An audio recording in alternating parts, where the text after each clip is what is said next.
This is the City of Virginia Beach Development Authority monthly meeting. Today is January 16th, 2024. Happy New Year to everyone. The floor is open for public comments. We've got a 3-minute limit. Did anybody sign up? We've got no speakers this morning. Next item on the agenda is a review and approval of the minutes for our December 19th meeting. Has everybody had a chance to look at those? A motion from Mr. Brunke and a second from Penny Morgan. All in favor say aye. Aye. All opposed, same sign. That motion carries. Next item is a review of our financial statements for December. We've got Blake Huffman with us today. Good morning, good morning. Morning. Good morning, everyone. Good morning. We've made a few small tweaks to the VBA cash flow presentation. I think you'll notice, and we'll continue to make some tweaks to try to provide the most useful information possible.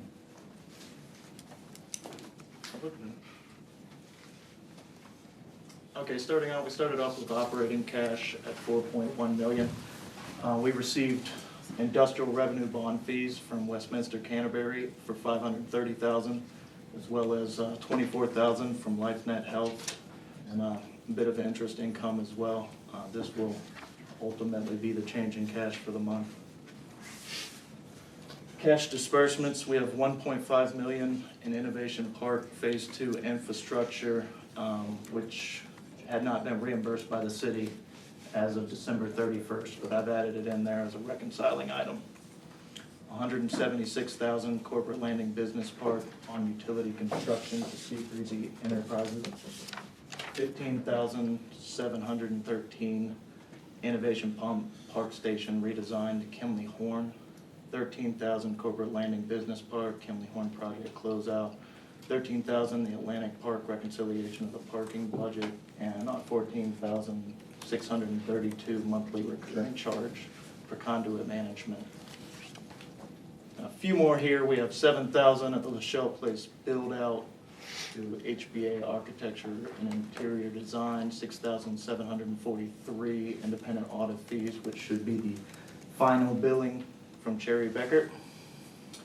All right, so we have ending cash at the end of the month just under $3 million, and then, like I said, I dragged my feet on getting some vouchers signed this month, but these have already been deposited to the account, leaving us just under $5 million. Any question on operating? All right, we added a capital maintenance portion to this presentation. The amphitheater capital maintenance funds are typically held by the city. There just happens to be a little bit on VBDA's bank balance at the moment. But the two of them combined add up to $616,000. The Human Services building just completed the roof replacement of $20,000 for the final payment, and the monthly lease of $47,911 brings the total balance in the capital maintenance escrow to $3 million. The VB National Golf Course, $313,828 with current month operating revenue agreement of $20,133.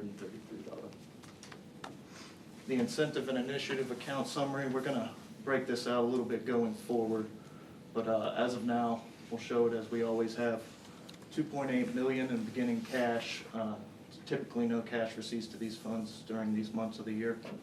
Cash disbursement detail, $31,000 broken down by the monthly Olympia Bendix payment, the BioAccelerator lease, and 3 FIG grants. So these are the facade improvement grants. $10,000 to Lynn Haven, $6,000 to Pacific Moon Sun, and $4,600 to Dan Miller and Associates, leaving ending cash at $2.8 million. The EDIP summary as far as available funds to the authority at the moment. Not much activity over the course of the month, ending pretty much where we began at $3 million. We're expecting to close out a couple grants this month, so we should see some funds returning in the next presentation. And then just to show, I kind of removed the payments and the reimbursements for the Atlantic Park construction progress from the earlier slides, because I just wanted to show it kind of in its own space without cluttering up the operating funds here. So Atlantic Park, the entertainment venue, construction in progress is at $11 million. Venture Waves draw 10 total 780. Going to be quite a large increase to the entertainment venue in the next presentation. The parking, which is being handled by the CDA, there was no increase because we're not currently using the CDA's financials to increase the construction in progress until we receive them at the end of the year, but I imagine. So that 13 million is basically where we were at the end of fiscal year 23. So I'd imagine that's possibly doubled at this point, but I can't confirm. The international incubator build out right now is at 88,600 with some monthly charges there, 9,765 to HBA Architecture. And that concludes the cash flow presentation. Any questions? Thank you, Blake. Any questions for Blake? Just appreciate the additional information. Absolutely. The reformatting. It's very meaningful. Thank you. Absolutely. I think going forward next month, we'll see, I'm gonna break out the EDIP cash in a way that makes a lot more sense than this presentation shows. I think you guys will appreciate that. Thank you. Thank you, Blake. The next item on the agenda is land asset overview update, and that's Emily. Morning, council members, chair, members of the board. November Yorkshire, project development administrator, the city of Virginia Beach. So in front of you is a spreadsheet you'll have that as a result of our VB national audit. We had a number of recommendations. One of them was to get kind of a better handle and overview of our assets. So we're well down that path, and we wanted to start starting today in the coming months, giving an overview of the assets as they're broken down in the spreadsheet. So the top little green section is the land assets, fixed building, tenant. So in the preceding months, we'll have those for you as well. Today's just the land asset, and it's really kind of a high-level overview. We're happy to dig down deeper, and we are working on scheduling our first quarterly meeting with the asset subcommittee of VBDA. So again, it's in front of you, kind of doesn't read on the screen, but you have it in front of you today. There's 11 land assets totaling 353 acres. These are land that do not have buildings on them. So the Circuit City is not in this because there's building on it for now, but eventually that'll transition to land asset once we demolish the building. Approximately 61 acres of the total land is available for development, most of which is within corporate landing or the innovation business parks. So there's like a slide or two on each here, but so corporate landing, it's primarily zoned I-1. There's one property zoned B2. It has proffers with it. It also has design guidelines. Both business parks recently updated their guidelines. Corporate landing was in 2021. There's about 35 developable acres currently available, with about 61 under contract, and a number of undevelopable acres totaling 30 that have to do with wetlands or preservation area or future stormwater or other infrastructure needs. This was acquired back in 1989 with the intent to attract multifaceted businesses. Our current master development plan for the park, everything in red is currently under contract. Everything in the lighter yellow color is available, and everything that's just the arrow color is already sold or under private ownership. Innovation Park, again, I-1, all I-1 with proffers. These guidelines were just updated last year in June of 2023. I should say that any kind of land asset that comes, before it comes under contract, comes before this board for approval, that you will see, or any kind of, even if it's already sold, if there's any modification to any kind of building within the park, has to come to this board per the design guidelines for approval, before it's built or even after it's already constructed and they're doing a modification to the building. In Innovation Park, there's approximately 23 acres available for development, 3.75 under option. About 39 acres that are undevelopable due to wetlands, easements, or stormwater facilities. And this park was conveyed to VBD in 2016 to attract high-quality advanced manufacturing businesses. Currently under construction is AGI and phase 2 of the infrastructure that extends Hudon Way and constructs 3 BMVs, as well as a pump station. Again, the lighter orangish red color is the option under contract, and the yellow color is what's available. There's a 17.1 acre that has the CVAL easement over top of it, a 4.8 acre at Tournament Drive, and a 5.8 at Tournament Drive and Princess Anne Road. So some of the other assets you might not be aware of, Oceana West Industrial Park, this is really what's left out there. This is the undevelopable stuff, totaling about 135 acres. There's a heavy presence of mature forested wetlands in that 135 acres, as well as some waterways.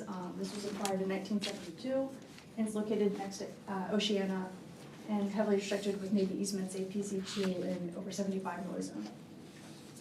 So Emily, there's no developable acres? No, I mean, there's always a price if you want to develop wetlands, right? I don't know that we're there yet, but you'd have to do some serious wetland mitigation. So moving into town center. we Wait, have- sorry, could you go back? So, if there's no developable land, what do we do with it? I'm open to any kind of suggestions. No, I mean, I'm serious. I know this isn't the right format for that, but I would be curious. I'd like to have that conversation. If it's heavily wetlands, maybe we could dedicate it for preservation, which I think the public would like. It's essentially acting as that now. Yeah. Okay, thank you.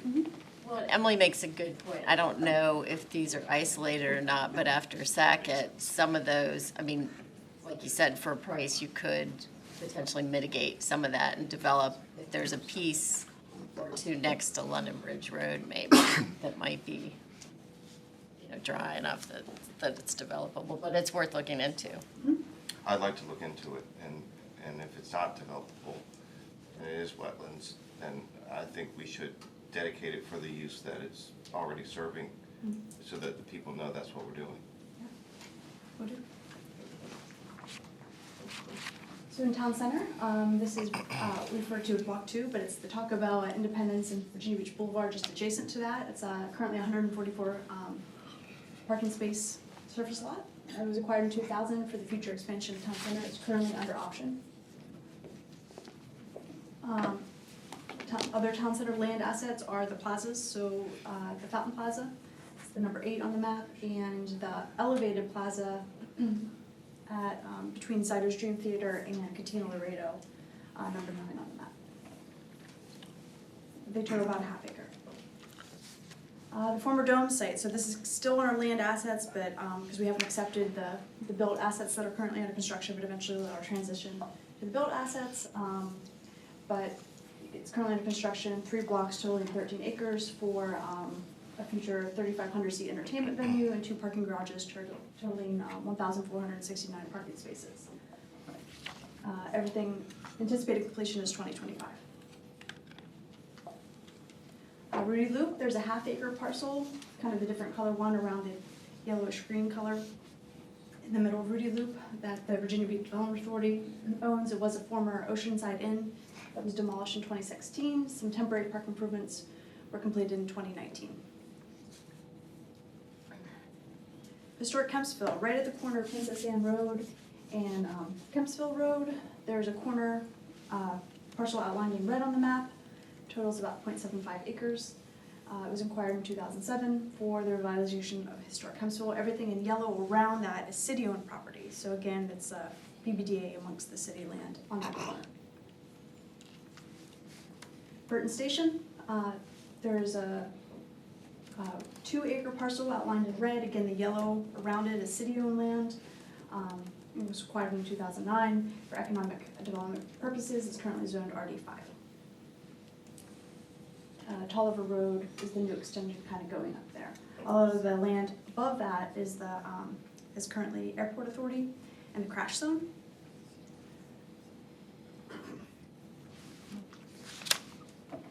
And then lastly, Progress Drain. This is a new addition from 2023, zoned I-1. It's the under contract, so 7.72 acres, about 6 is developable, and this was acquired for the San Joe Phase 3 expansion, where they're currently located just below the red box. Any questions? Any questions? I have a question. So for the property like this, the land that we own, who's doing the maintenance and insurance piece of it? So for the business parks, we currently have contracts with landscape management, Same with BMPs, we contract with public stormwater to maintain those. But as far as like sand go and things like that, to my knowledge, we do annual inspections, but to keep them on top of it. Any questions for Emily? And these were just our land assets. We'll be back next month with fixed building assets. Bill's got a question. So this may come up in the subgroup discussion, but I think it would be helpful for us to have on this summary another column that would identify what our ongoing obligation is that was just referenced, for example, the maintenance. Because on the sheet by itself, it's nice that we own it, but if we have to, take care of something, it would be nice to be able to check that off and acknowledge that it was in fact done. Good idea. So that would be helpful. Definitely. And just so everybody knows, the subcommittee, we've had a swap. Taylor is conflicted potentially on some of the property, so Bill's going to be stepping in. So it'll be Bill and Eric working on that. All right. You appreciate that, right? Any other questions for Emily? All right. Hearing none, thank you very much, Emily. That was extremely helpful. Next item is for Corporate Landing Business Park. We've got a request for approval authorizing construction design approval. Oh, that's you still. Stand right here. Also Emily. Great. So this is in Corporate Landing Business Park for construction design so that they can achieve site plan approval and close on the property within construction. SASNAT 0 point, the applicant is RC Acres. I'll let you read the rest of the disclosures there, primarily represented by Perry and Stacy SASNAT.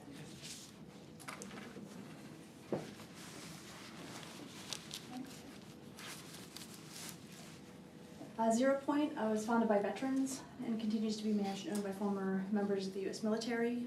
They are a government contractor. They provide goods and services, to, usually kits for the special forces and military, specialized projects and kits, as I mentioned. They're currently under contract for that bright yellow parcel at the tip of Corporate Landing Business Park, totaling about 6 acres. There, about 4.3 is actually developable, and the current sale terms are $200,000 per usable acre, which is estimated at 4.3 acres and $861,400. It's the project's to construct a 16,400 square foot warehouse, 7,600 square foot office, and 22,700 square foot of manufacturing facility for up to 3 tenants. All utilities are provided by the VVDA. We've done that. It should be done by the end of this month, actually. And stormwater to be provided in our Pond D, which was finished late last year. Site plan, excuse me, on the right. 59 parking spaces are being provided. It's a 2-story building, 32 feet high. It's primarily a metal structure, and all required setbacks, including the 75 feet off of General Booth, are met. The primary thing they're not meeting is that the building is not oriented towards the public street of General Booth. You can kind of see the front of the building on the left faces the 75 landscape easement to the south. You'll notice, we've worked with them though to mitigate the back of the building with a screen wall, located there, and landscape plantings to mitigate the views from General Booth Boulevard with a 10-foot screen wall, shown here on the left. It matches the building facade as well, with SASNAT on the left, Ford Scandies on the right, just to orient you. So again, that screen wall, as you're coming down General Booth Boulevard, will help mitigate the views to the back loading dock. With it, we asked for a rendered view to see what that would look like. We feel it adequately mitigates the views to the loading dock. You can kind of see the top of a truck maybe, but they've really tried to articulate that face that does face General Booth on the left, coupled with the screen wall and plantings. The east and west elevations, you can see the 3 different tenants. The eastern elevations truck back. And this is primarily metal structure, but lots of glass, and they've done a good job at articulating, changing up the metal paneling, and size and scale of the articulation. The southern elevation is what does face general booth, and the northern elevation faces the pond in the back. So, with the exception of the building orientation, we do recommend approval, otherwise it's meeting the design criteria. It's currently in its third round of site plan review with the city, with DSC, and construction is anticipated this spring. Any questions for Emily? Emily, I have a quick question. Can you go back to the rendering of what you're gonna see from General Booth? So isn't there a 75-foot landscape buffer also? It is, yeah, so that's, the foreground. Okay, so they are showing that landscaping. Yeah, so they have landscaping to the, so all of this along General Booth, right? So the view is kind of right here, so you're seeing the lawn and the. Okay, so that's why you're not seeing the General Booth landscaping. Correct, yeah. See, there's not really a whole lot of this that you're gonna see. Correct. I mean, the building design is nice. I think they did a good job with that. All right, any other questions? Hearing none, I will entertain a motion on the request for approval of the construction design that's been presented to us for corporate landing. Got a motion from Mr. Franklin, Second. second from Mr. Keplinger. All in favor, say aye. Aye. All opposed, same sign. That motion carries. Thank you. Thank you, Emily. Next item is International Incubator, request for approval of a resolution authorizing a sublease. This is Paige Fox.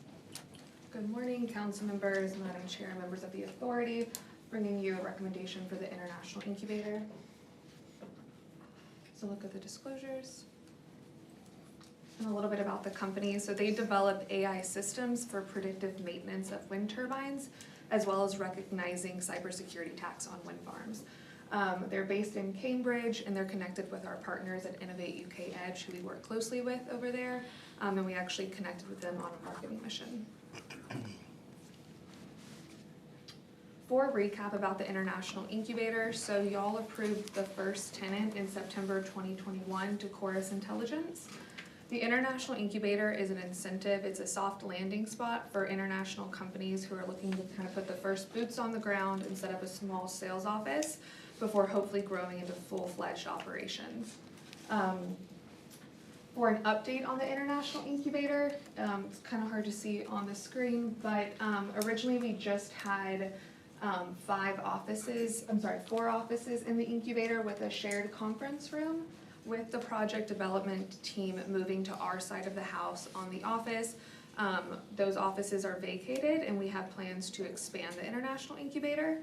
So we're gonna be taking down one wall and building another to create a larger space, additional collaborative space, which will allow us to hopefully attract more companies.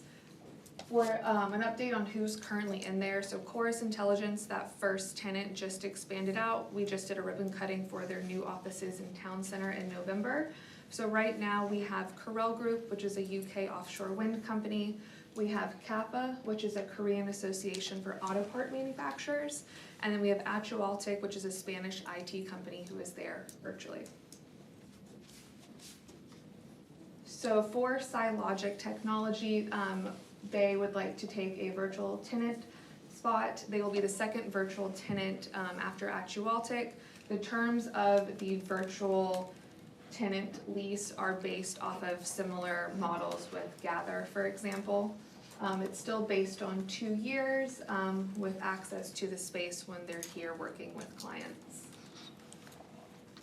And so the recommendation is the approval of the sublease for your International Incubator to SciLogic Technology. All right, any questions for Paige? It was exciting to hear the companies that are in the space, and also it strikes me that this is exactly the kind of company that we were looking to try to recruit, so it's very exciting that they're getting a toehold in the area. Absolutely. All right, if no further questions, I will entertain a motion to approve the request authorizing a sublease in the International Incubator with SciLogic Technology. Got a motion from Mr. Standing, Second. Second for Mr. Parker. Thank you. All in favor, say aye. Aye. All opposed, same sign. That motion carries. Great. Next item is administrative information. Any priorities, comments, feedback from commissioners?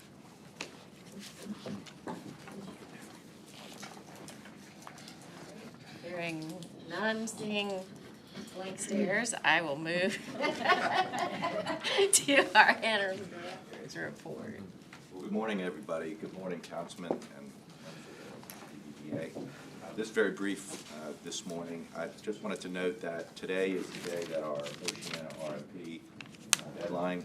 So Charlie and Steve Herbert in particular have been in the weeds on this one, so we got a couple submissions that we're interested in seeing. We'll see whether or not this thing can really happen or not. That future-based design's been going on for probably 6 years, Charlie. Minimum, yeah. And so today's a big day. We're ready to go, and we'll meet those deadlines very easily. So we'll see what happens now.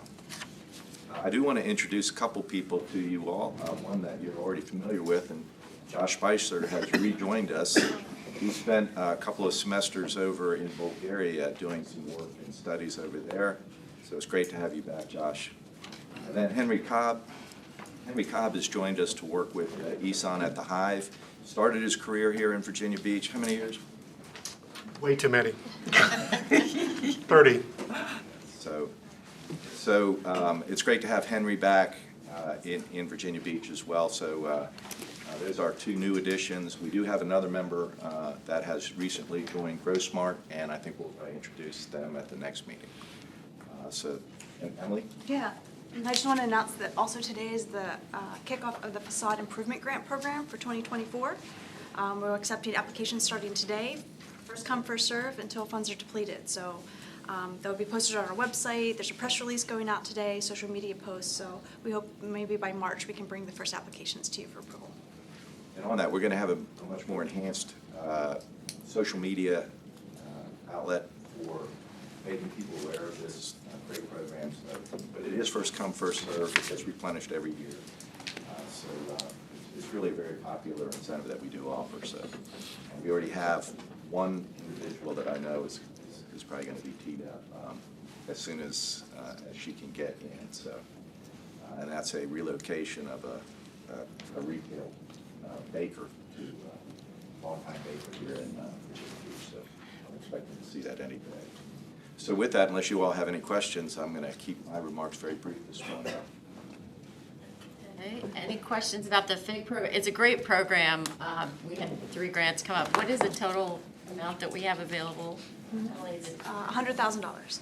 $100,000, and the applicants can get up to $10,000 in matching funds for exterior improvements. So it really is a way to beautify the city, especially our commercial and our industrial corridors. So please let folks know, and there's a link on our website. Yes, and yes, Virginia Beach and city incentives, you'll find the FIG program, or if you just Google FIG on the website, it'll come.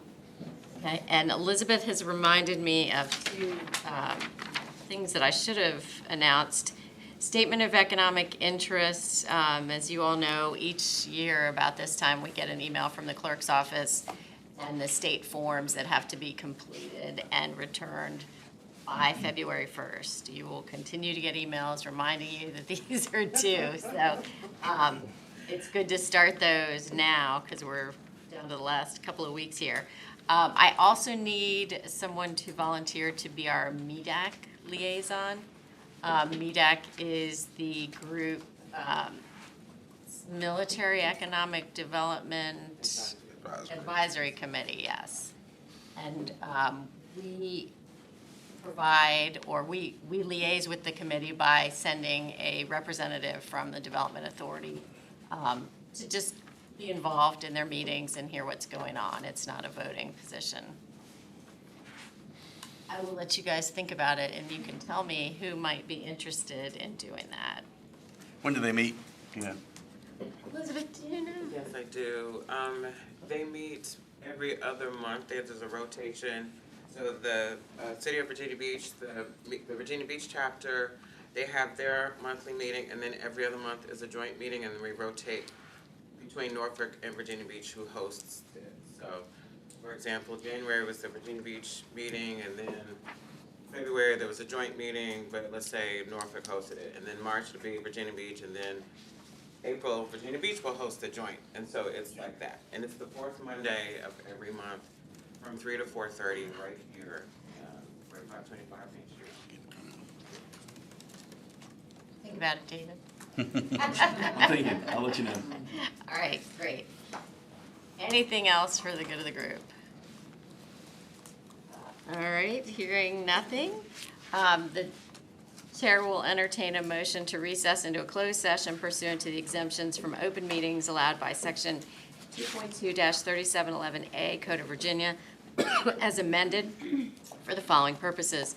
Contracts, discussion of the award of a public contract involving the expenditure of public funds, including interviews of bidders or offerers, and discussion of the terms or scope of such contract, where discussion in an open session would adversely affect the bargaining position or negotiating strategy of the public body pursuant to Virginia Code Section 2.2-3711A30, and this pertains to District 4. We'll have a motion, a second, and a roll call vote. Move. Motion for Mr. Brunke. Second for Mr. Franklin.